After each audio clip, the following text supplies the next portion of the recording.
I'm David Clayton, and this is the Way of Beauty podcast, conversations on Catholic faith and culture. Okay, so I'm here today with Ryan Gustin, who's in Florida. And hello, Ryan. Nice to see you. Good to see you as well. Okay, now Ryan, I've invited on to the podcast because he has been through the Vision for You process, and from what he tells me, has had some positive results. So those of you who've been listening to my podcast will know I've been talking about this. This is the process of discernment of personal vocation, which is we've called the Vision for You, and I've written about in the book, which is available on Amazon. But all in the book itself, I always encourage people to get in touch with those who've been through the process. And this is a one-on-one process whereby one person describes how they went through it to another. And so I just thought it would be of interest to people just to hear the experiences of somebody else. So Ryan, you're in Florida at the moment, so it's a bit later there. That's why it looks dark, and I'm in bright light here in California. Why don't you just tell us a little bit about your background, how you heard about me and the process, and why you were really in a position to think about even doing this when you heard about it. Sure. So I grew up in a very small town in central Florida called Lake Placid, Florida. And I grew up on a lake called Lake June.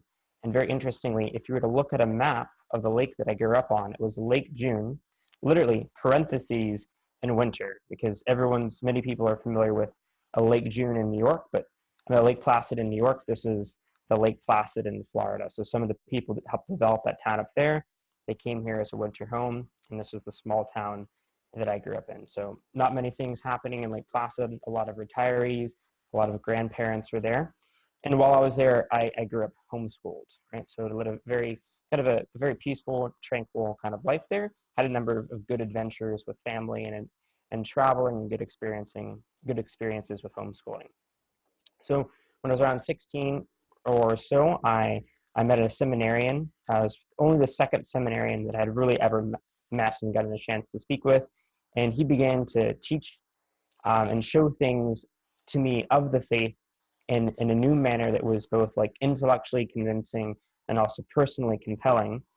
And through those interactions and those conversations, I began to ask myself, looking back on it, like, what if this really is true, and not just true on Sunday, but the truth, like not just one truth among many, but the truth that informs all other truths, that if Christ really is the way, the truth, and the life. And as I began to delve in these kind of intellectual questions, I simultaneously was inspired by the seminarian to begin more of a structured spiritual life. So I was growing simultaneously intellectually and spiritually, and that produced a very positive growth for me. And looking back on it, I could say I kind of had a shift in my life from someone that was kind of mediocre overall, not doing anything really grand or not doing anything really morally wrong either, but just kind of average, if you will, to someone that had really seen like the truth and the goodness, proposed by Christianity, proposed by Catholicism, that is, Christ himself. So I began to take it more seriously. And then as high school was winding down and I was moving closer towards graduation, it became clear that it made sense for me to go to the seminary, which I did. And in seminary, I can definitely say that each year was happier than the year before. So I was growing in happiness, and I was just growing in formation there. I had an excellent time there and countless good memories. But as time went on, it became clear to me that I didn't have a diocesan vocation. Okay. Right. So you're there, very difficult in some ways difficult situation. So you got a strong faith, your faith Yep. is sound. You had tried the vocation, tested to see whether you ought to be a diocesan priest. Becomes clear that you're not to be, and so Yep. you're leaving the seminary and I guess wondering what to do at this point. Exactly. So where did you go from there? So from there, I had a priest friend, Father Sebastian Carnazzo, who was a biblical professor out in California and a Melkite priest. And that was the mutual friend that we knew, and he put us in touch Yes. with one another. Yes. Anyone from Pontifex University will know Father Mm-hmm. Carnazzo's name. He teaches the scripture classes, and that's my connection to him. So, Mm-hmm. yeah, so great. So you knew Father Sebastian. Okay. Correct. Yeah. And so did you get in touch and ask him about this, or why was he aware of your situation? Because you're in Florida, he's in California, close to me. We had met sort of 21st century pen pals, if you will, corresponding about some biblical questions and biblical apologetics, and we just kept in touch for so many years that we developed a sort of friendship and a sort of mentorship. And I'd always wanted to make it a point to go out and visit him and his family in California. So I think it was just this last Christmas that I went out there to visit him. And when I was coming to visit, he told me of your work and of the Vision for You program. All right. So he just presented this to you as perhaps a way for you to find a new direction. Is that what he said? Or did he tell you any detail about it at all? Or? Yeah, he emphasized that it was a way for discerning the personal vocation and a good metric for what steps to take next. Wow, good. I'm glad he's saying those things. I haven't. So that's very nice that he's recommending that. Good. So what was your thought then? So clearly you trust Father Carnazzo. I'd known him for that point half a decade, so he was a close friend at that point. And then maybe we spoke on the phone, or we met. I think we met at the church, didn't we? We met after Divine Liturgy there, yes, one Sunday. Right. So were you at all, what was your thought about what you were getting into at that point? Did you have any trepidation, or were you jumping into this enthusiastically, or just what were your feelings before you did it? Just because I had known Father Sebastian for such time and had such good trust in him and his good counsel and friendship, that if he said that you were trustworthy, that trust for me automatically extended. So more or less I was excited and intrigued to dive fully into the program. Right. I'm just curious, there may not be anything, but is there anything that when I described this to you, we were introduced by Father Carnazzo at the church, is there anything that I said about it when I was describing it that struck you as interesting? Anything you remember? I'm just interested in what hooked you particularly. Clearly, Father Sebastian's recommendation. Did anything strike you about what you thought you were getting into when I was talking to you at all? I must have described the process to you. I'm just curious.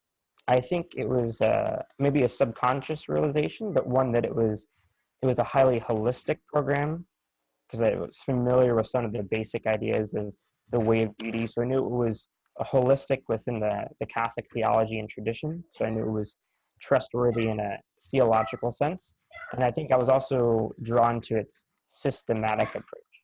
So oftentimes I think even of those that have excellent theology and spirituality, sometimes it might lack a bit of the systematic guidelines that this program has, which is, for me, quite helpful. Okay. Yes, it certainly is systematic. I know that there are steps that you take, and there are set ways of progressing. That suits me temperamentally as well. I think that's why I took to it so well 30 years ago when I did it. Okay, so then we talked for a bit, and then you went back to Florida, and we started these Skype sessions. I think we just did weekly Skypes or something like that for a while. So again, just tell us your sense of this as you went through it, and for example, just the things you remember about what I was telling you and the effects they might have had at the early stages of you doing this. Sure. So I remember one thing very clearly standing out to me was the idea of the very short prayer right in the morning, then kneeling down like, God, protect me throughout this day and help me be of service to others. So, that's less than a 15-second prayer. And at that time, I was going to daily mass and, holy hours, and often an adoration and liturgy of the hours. I mean, it was already a very full, spiritual, grounded in a Catholic tradition, almost like a monastery or arium, if you will. So initially, I didn't think this, but I think it would have been easy to fall into the temptation of, what's this 2-second, this 2-sentence prayer going to have an effect, in contrast with all this other copious amount of spiritual activities that I'm doing. And what struck me is the days that I prayed that, and the days that I prayed it with maybe even more intentionality than normal, I would encounter someone that I'd be able to help, just kind of in my day-to-day interactions. And after helping that person, often nothing with huge things, but just large enough for me to notice, I couldn't help get but the interior sense that somehow there was a connection between me meeting and assisting that person and that prayer in the morning. I could feel like a direct kind of one-to-one correspondence between that intentional prayer in the morning that was, 10 seconds to say, and assisting people throughout the day. So that really struck me, that 2-sentence prayer made that much of an impact. Okay, so what I gave you in that first session was this daily routine, and as you described, a quick prayer in the morning, quick prayer at night before we go to bed, some reflection, gratitude list, and some reading as a sort of foundational part of the process. Now, I guess first of all, I would say that was exactly my experience. While I couldn't be sure, I couldn't prove to anybody the cause and effect. My sense was that the day was going better. I wasn't involved in any other. For me, this was the only prayer I was doing at this point. But that I just had this sense. This seems to be working, and the days are going better. And I'm pretty sure this is the reason, but I can't say why, and I can't prove it. But I'm encouraged enough to keep doing it. And that's again, I don't want to put words in your mouth, but that seems to be what you're describing with this. I am very interested in the fact that even with all the noise, I don't mean that disparaging, but all the other stuff that you're doing, that you felt that this short prayer added to it. Is a sort of a first prayer not something that's suggested to seminarians, or it wasn't suggested to you as a Catholic growing up? I'm a convert, you see, so there's some aspects of ordinary Catholic practice that I'm unaware of. I came into the faith already doing this, and so I'm interested. This is something that was new to you for all that you've done in the faith? Well, by temperament, I'm not a morning person. So when I was in seminary, was often waking up and just going immediately into liturgy of the hours, often pretty early in the morning. And oftentimes familiar with the idea of morning prayers or morning consecrations or those kinds of things. But I think it was almost the simplicity of this prayer, and also I think I probably prayed it with greater heartfeltness and intentionality, because I had such great confidence that the system as a whole was going to have a positive effect. So the trust in the system enabled me to have greater trust in that small prayer. Okay, that's interesting. Very, very interesting. Okay, so we went on week by week. We met up through Skype. Now, don't necessarily go through the detail of the process, but if I can just summarize, we would then, once I was happy that you were doing the daily routine, we would then talk about this analysis of resentments and fears, and then you would write all those down, and then we would meet and you would tell me this, including a lot of very personal stuff. Then after that, we would go through the actual discernment process, where we started to ask questions about what you thought you might like to do, what your wildest dreams are. These are the questions that I was asked. What you would do if you had so much money you could just choose to do what you're going to do. So that process took about I'm thinking sort of 7 or 8 weeks, I think, of discussion and gradually going through it, and then you doing some writing in between. So as you were going through, first of all, that analysis, looking at resentments and fears, the unhappiness in your life, again, can you just tell us how this struck you as you were going through it and what your feelings about it were? So what was kind of most intuitive was the first 5 or 6 are the ones that, were on my heart and mind consciously. It's like, I know I'm bothered by A through C. Those are the ones that are obvious. But yes, the system encourages you to, write more than just the most obvious ones. So once the things that were most bothering me were written on paper, that alone made an impact. It's like, oh, it's just, these are the primary things that are fueling my resentment or bothering me, whether I realize it or not. And then to go through it systematically and just keep going, and then at a certain point, realizing how it went from, almost like a triage. That was most damaging to least damaging, maybe something else that, I'd forgotten about would be a little bit more damaging, and until eventually, almost like a repeating of themes, like, oh, I already kind of listed that a couple pages before, until it got smaller and smaller to a certain point when I realized that I had covered basically everything that I could remember.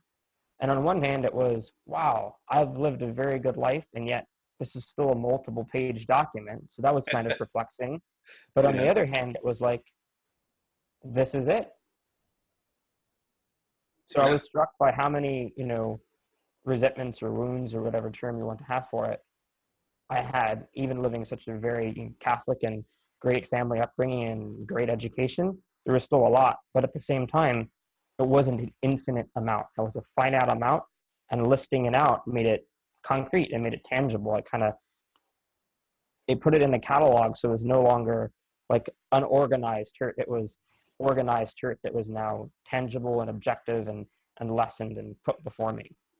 Right. And of course, what you're doing there is listing resentments, bad feelings about the past, and then fears, anticipations of the future that we think are going to be difficult, and then attributing them to a self-centered response, which as we understand it, we call sinful, in that it separates us from God. Mm-hmm. But this is not to rub your nose in it. It's not to make you doubly at fault. It's really an opportunity to be released from this by showing that in our unhappiness we are self-centered. We're separating ourselves from God. Now, was this a new idea to you, that all of this, even unhappiness, that you wouldn't normally associate with sin, for example? I don't think many people would. That our unhappiness is actually caused by our personal response to events, rather than the events themselves being the primary cause. Was this new to you, or had you heard that before? I mean, I'd heard certain senses of it from the Stoics. It's like you have greater suffering in the anticipation of the thing than the thing itself, and maybe briefly in a theological context, but never so clearly and directly, and maybe most importantly of all, like actionably, as I did through the system. Right. That's interesting. Okay. So you no doubt held your breath a bit. You had to read this stuff out to me, and what maybe struck me looking at it now? Go on, yeah. It's often that we say often enough, and maybe not always, but sometimes well enough, that sin will make you miserable. That sin will not make you happy. That going after, like in St. Thomas, he goes, power will not make you happy. This will not make you happy. But we often fail to say it the other way around, that we're unhappy because we're sinful. I think it's a very subtle distinction. It's like, if you're just sinful, you won't be happy. But I think sometimes we fail to say you're unhappy because you're sinful, even though it's like the slightly different nuance. Yes. And I've never heard anyone put it quite like that. And I think you're right, though. That's exactly it. It's always one of the reasons that I wanted to write this was because I felt that the point you're making, although I hadn't heard it put so succinctly as you've just done it, is not appreciated by many within the church, that that we are the cause of our own unhappiness, maybe unwittingly, but nevertheless, it's our responses. And asking that question, what am I unhappy about, actually opens the door to, through this process of a new happiness. So, no, that's great. And again, I'm interested because I came to this from a totally atheistic background, no background in the faith at all. You were brought up very well as a Catholic, and still this was a new idea to you, which I find interesting. So then you had to tell me this stuff. Now, I think one final. Oh, God. Yeah. It's best to share it in connection to this. It's also thinking of how are we able to say that this unhappiness is caused from sin, but how are we able to understand like authentic sorrow? You know, so how are we able to understand, like, you know, like the Blessed Mother has genuine sorrow at the foot of the cross, and yet it's not coming from her sinfulness or self-centeredness. And one day, I kind of lost a friendship with a friend that I had for a number of years, and it was a close friend. And I remember sitting there kneeling at a church and feeling a great sorrow that this friendship had kind of fizzled out and died. And it was a great sorrow, I would argue, in proportion to the goodness that kind of had faded away in that friendship. And as I sat there sorrowful, and even with like a melodramatic tear in the eye, so to speak, I also realized that though I was sorrowful and though I had shed a tear, reasonably so, at a good that was lost, I was not unhappy. And it was in that moment that I saw, like, obviously not this integrated all the time, but in that moment I was, and it was a grace for me to see that you can experience authentic sorrow at the loss of a good without being personally unhappy. That, you know, sorrow doesn't mean unhappiness. You can still be happy, but give yourself the proper space to experience sorrow in a proper and virtuously ordered way. And when I experienced that, I was like, that's when I really knew that there was something to this system. Right. I can remember our discussions on grief, for example, where we go into this, because this often is produced. Well, aren't there places where we ought to be unhappy almost, that we're not responding properly? And as you say, it's not as though the sorrow you're describing is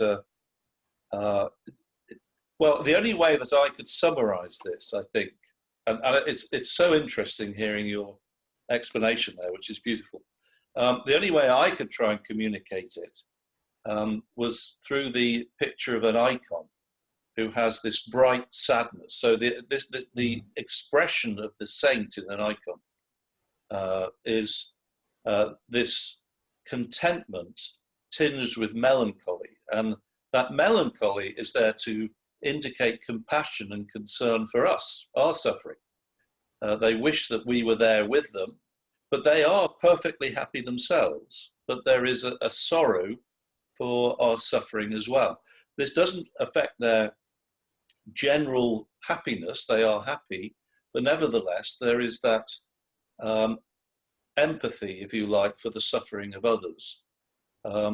And these two, this is not in conflict with the idea that there is that generally we can say, I am happy, despite the fact that there are things that are happening which are not good, and I'm acknowledging that.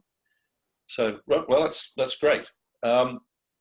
So, for the third time of asking, you're about to tell me this, all these resentments and fears, and deep thoughts, actually. We get into those things that when I did it, I'd never revealed to anybody. Did you hesitate at all before you told me that stuff? Did you worry about revealing it? I guess for every personality has strengths and weaknesses, and one of the strengths that I do have is it's not terribly difficult for me to be open and forthright. So other things that come easily to other people are a Herculean task for me. But speaking forthrightly, even about deeply kind of painful and hurtful past situations, that's something that's kind of a grace that's not my particular difficulty. But again, Right. other things that are easy for other people are like often nigh impossible for me. So that Okay. was just kind of a grace for me. I'm wondering also whether your background as a seminarian had trained you in some way to be open. I think that compounded a natural disposition. Okay, that's great. Well, you're lucky. And also, of course, it is important that you're able to trust the person you're revealing this to. And I'm guessing that, again, Father Sebastian had helped to sort of open the door in a way that allowed you to trust me. So that's good. So we did that. What was the effect on you having revealed all this stuff and having said all this stuff? You learned intellectually about this new approach to unhappiness, but how did you feel having read it all out? Can you remember? I liked that it was a systematic, universal healing. It wasn't just like, I feel healed. It was like, these are the things that have been redeemed. And kind of as I think about it in an effective visual and cognitive way, almost like the idea of staples like being removed. You know, there's a bunch of staples around the heart, or however you want to visualize it. They're listed out, they're spoken out, getting off the chest, given back to God in prayer and redeemed. And those staples are just kind of like removed one by one. It's almost kind of like a surgery-esque kind of an image. Like, Right. you've done the triage, you've taken a look at everything that's wrong, you're going to go in the anesthesia, it's going to sting, but everything that needs to be removed is going to be removed. And you felt happier. I mean, these resentments had gone as a result Yeah. of this. Yeah. I And, can remember that too, being really struck by it, actually. Yeah. and I think when I was really struck by the idea of the resentments being gone and forgiveness in particular, and also back to the daily routine, the idea that anytime someone had hurt you and you have that resentment as you're going out your day to not just try to forgive them or pray for them, which is kind of a nebulous, like, what does that really mean, right? But for me, what it struck me is the idea to like see for them all the good that you would particularly want in your own life. And that really helped me to kind of like forgive harder, if you will. It's like forgive, like, oh, it's so vague. Like, but it could almost kind of give more oomph or emphasis to wishing them the best. But either you said it or I said it, is the idea of like, not just the best, but the best that I would want. So I made it particular. So if I'm a bookworm, I wish this person that hurt me had like a library in their home. It was cheesy, but it was helpful. And I realized that that it worked very effectively one day when, after doing it for some time, and someone had, I was kind of hurt by this person, and it had a substantial negative impact on my life. And a close friend of mine also knew this person, and as a close confidant was also privy to the situation. And this person I knew was coming into town one day, and my friend, it wasn't quite a snarky comment, but my friend said it with an air that like, oh, I bet you're not happy that he's coming. And at that moment, I realized that I didn't have any of the negative knee-jerk resentment that my friend intuitively and wrongly at that moment thought that I would have had. So I was like less affected by this person coming than my friend was, who wasn't even directly affected. And when I saw that, I was like, wow, like that's really something. Mm. I can remember noticing those things as well. It's not only did I have this tool. First of all, I was free of all this resentment. I got, in my case, I remember I'd never been to any confession, and I hadn't even been trying to lead a good life, as a Catholic would see it. So I had a lot to get rid of. So the transformation for me was dramatic, actually. Really, a great displacement of just how I felt about myself. But I noticed those little things as well. So that not only was I able to deal with things that occurred during the day, the unhappinesses that occur, but somehow it affected my natural response to things, that my spontaneous response to certain situations would be better.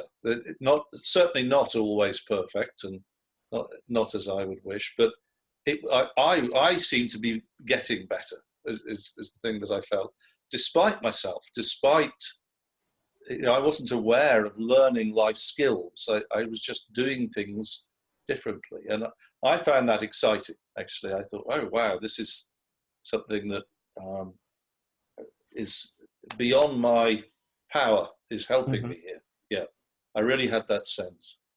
Okay, that's terrific.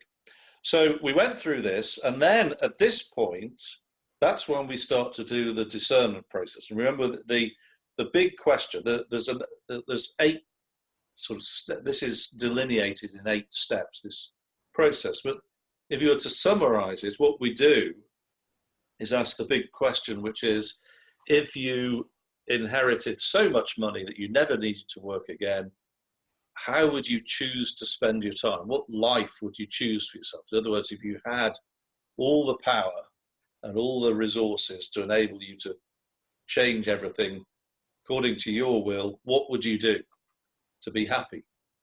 So we put that to you. Again, just tell me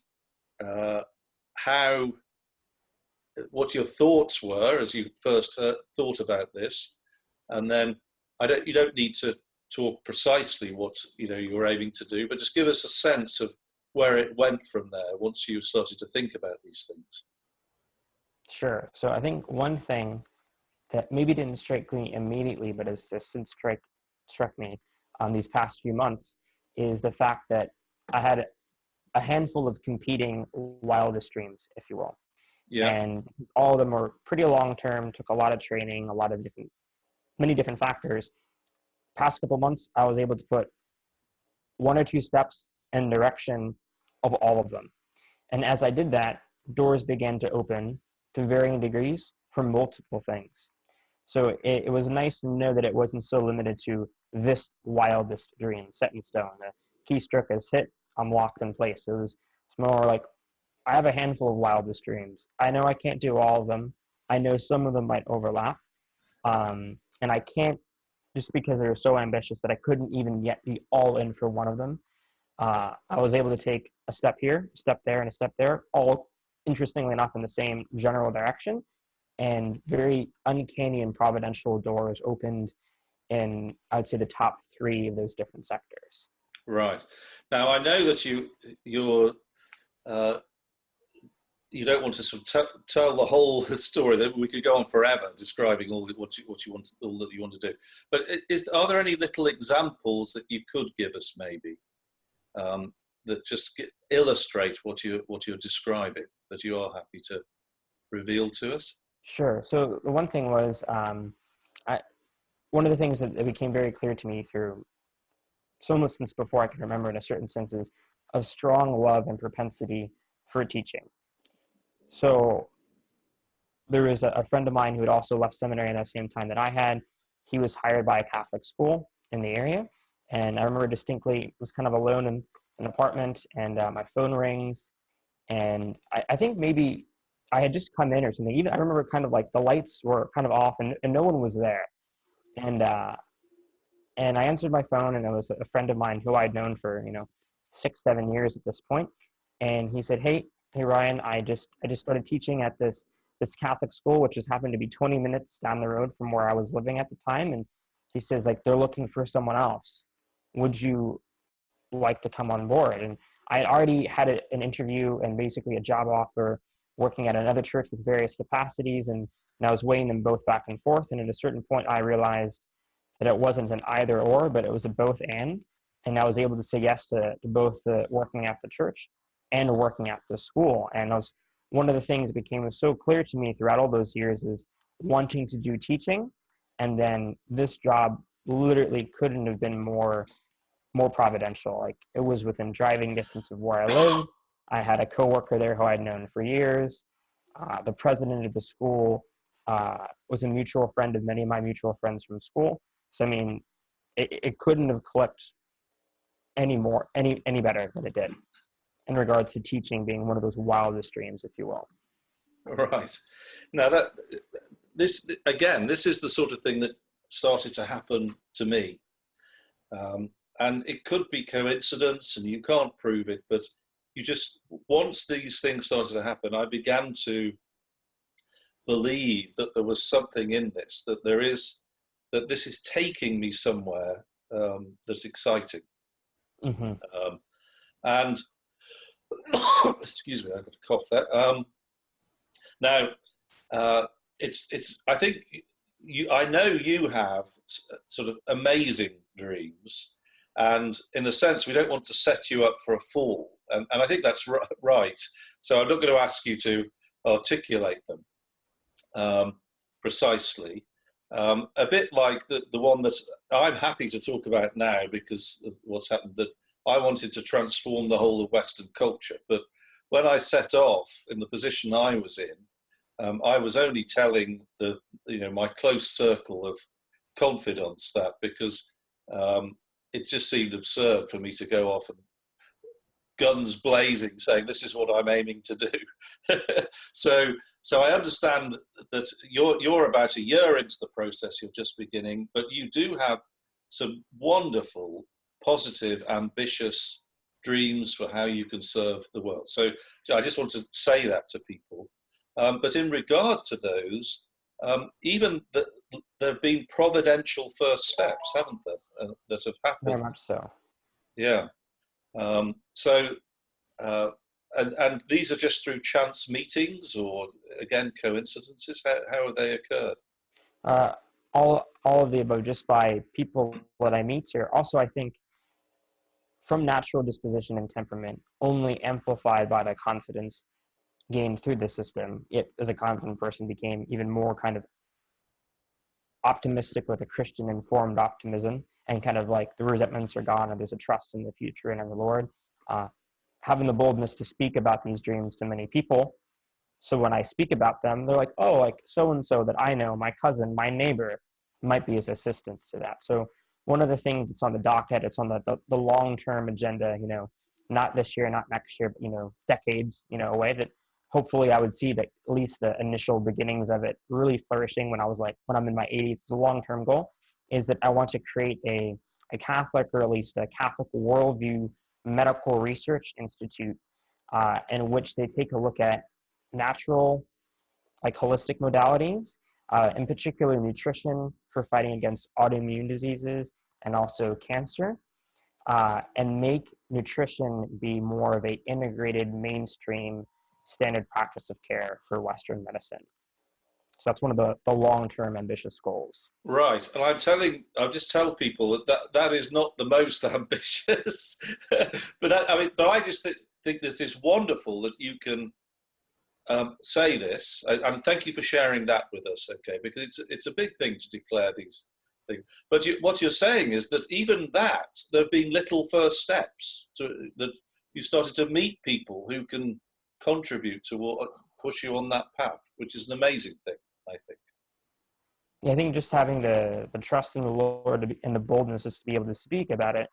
And also with the law of 6 degrees, just practically, if you have the guts to speak about it, you don't know that your next door neighbor's son might have a PhD in neuroscience and might want to do the same thing. Yeah. And if you never share it, you'll never hear it. But when you share it, like, your possibility of finding more connections just grows and grows. Yes. Well, that's wonderful. So here we are now. We're just a year in. Now, you're in a position to show this to people. Are you enthusiastic to do this? Anyone who, incredibly so. Okay. Are there ways in which you're looking to do so? I certainly, anyone who wants to contact you. You're in which part of Florida are you in again? I'm in like the West Palm Beach area. Okay. So anybody who wants to contact Ryan, by all means contact me, and I'll put you in touch for the Vision for You process. Have you got anything more just to say before we close? It's been very, very interesting hearing what it was like to be on the receiving end, if I can call it that. But what about the direction? Anything that you want to say about the process and to encourage people? So in regards to the process, not in a personal way, but in a moving forward in an objective way, working at both a parish in the various capacities and also as a teacher at a Catholic school, I'm hoping to hopefully somewhat soon, in parts or in whole, begin to implement this system in a classroom setting, and then also looking at how it can be implemented in a parochial setting too. So other people are curious about how to, maybe if they don't have the logistics and the means to incorporate all of the steps of the system, in either the school or parish setting, I'd be willing and interested to speak with them of how to incorporate aspects in the central truths and aspects of it in the classroom and in the parish. And I think for me it was also kind of very beneficial just taking this time together to go through all the good fruits from it, because oftentimes it's almost, even with writing the gratitude list, you know, ideally on a daily basis, it's nice to take a zoom out a little bit and see how fruitful it was.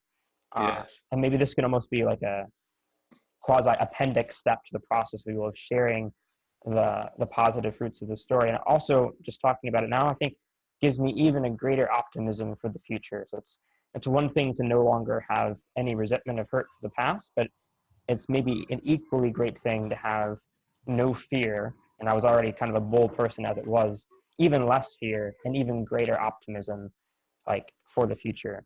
And I can't remember when it was and if it was a direct fruit of the system or the Vision for You program or not, but it's definitely a fruit of the caliber and of the kind of fruit that comes from the system. Is I was on a retreat a few weeks ago with some of the students at the school, and one of the students made an interesting line when they said, "It's okay not to be okay," meaning it's okay to need help. You know, when family members, some of the students have really shared a lot of personal struggles, and they're pretty moving. And one student highlighted, I think wisely, that remember, it's okay not to be okay, and which I think is true, and I'm affirming that. But I realized that I think somewhere along throughout the system in this process, I remember thinking to myself in the grace that I will never not be okay. And after like a number of things that happened that were kind of pretty painful and oddly enough, most of them to the largest extent weren't my fault. Many other things were my fault in my life, but many of these were kind of painful and not too directed to my culpability. Just these ones happened to be. And I remember being deeply hurt by it.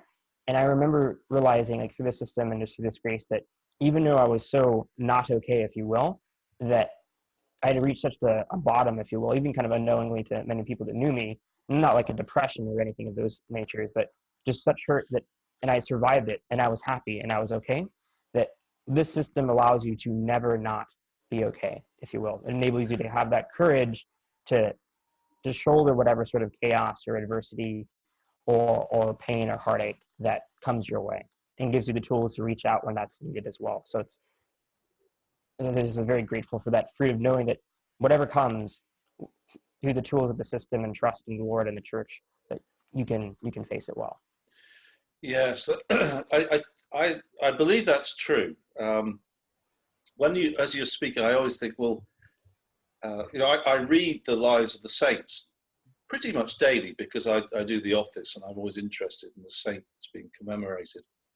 And every time I read about the martyrs, particularly the early martyrs of in the first centuries of the church, that terrible tortures that they went through, I just think, gosh, I wonder how I would cope with that. I hope I never have to face that. But all I can say is that my experience is that, having done this for 30 years now, is that there hasn't been anything that I have had to deal with for which that isn't the case. There've been plenty of things. You're a young man, you're in your life ahead of you. It would be amazing if there weren't a few setbacks and difficulties. They're inevitable, I think. You may be charmed, but one would expect that things aren't going to go our way. At the very least, you'd say there were setbacks. But you might have to face things which are very serious and difficult. Now, I've had a number of things in my life that would come into that category, I would say. It's not on the level of the martyrs in the 2nd century AD or something, but it's bad in the context of my life. And it is amazing how it's possible to come through these things with the faith that this seems to bring into our lives.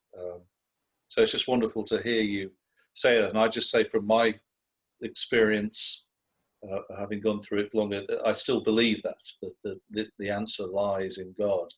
And this is the path that I take. It helps me to find God. So that's it.